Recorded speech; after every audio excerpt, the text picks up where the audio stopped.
नमस्कार, मैं हूं आपके साथ सृष्टि श्रीवास्तव। माधवीपुरी बुच, कुछ समय पहले इस नाम ने मोदी की मुश्किलें बढ़ाई और अभी तक ये नाम मोदी के लिए टेंशन ही बना हुआ है। हालांकि इतना बवाल मचने के बाद भी मोदी चुप थे, लेकिन कांग्रेस भी चुप बैठने वाली नहीं थी। लगातार कांग्रेस सेबी की चेयरपर्सन माधवीपुरी बुच पर खुलासे करके मोदी को सच्चाई देखने पर मजबूर कर रही थी।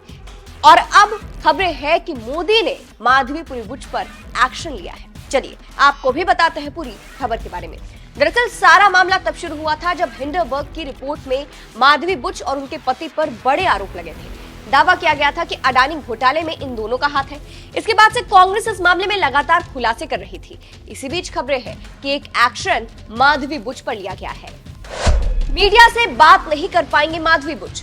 जी हाँ, अब देखिए, ये सब होने से पहले बाजार नियामक सेबी बोर्ड बैठक के बाद नियामक प्रमुख माधवी बुच मीडिया के सामने प्रेस कॉन्फ्रेंस करके अहम फैसलों के पीछे के कारणों और अन्य सवालों का जवाब देती थी, लेकिन अब इस पर रोक लगाई गई है। बिजनेस स्टैंडर्ड्स की एक रिपोर्ट के मुताबिक बाजार नियामक सेबी बोर्ड बैठक के बाद प्रेस कॉन्फ्रेंस आयोजन करने की तिमाही परंपरा अब बंद हो रही है। यानी अब माधवी बुच मीडिया से बात नहीं कर सकती।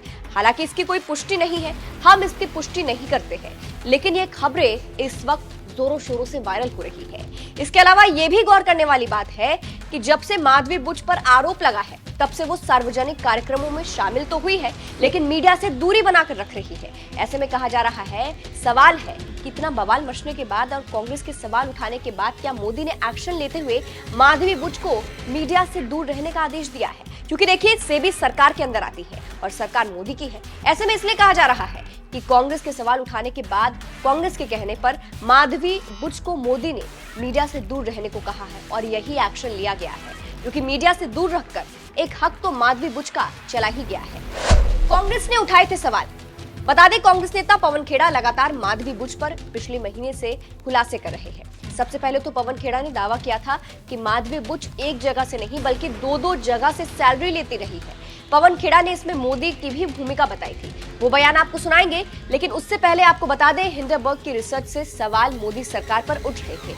सेबी चीफ माधवी बुच और उनके पति धवल बुच पर गंभीर आरोप लगाए गए थे।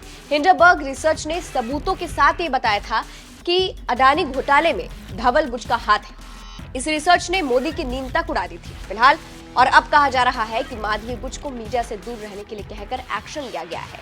अंत में आपको सुनाते हैं कि पवन खेड़ा ने कैसे क्या क्या खुलासे किए थे।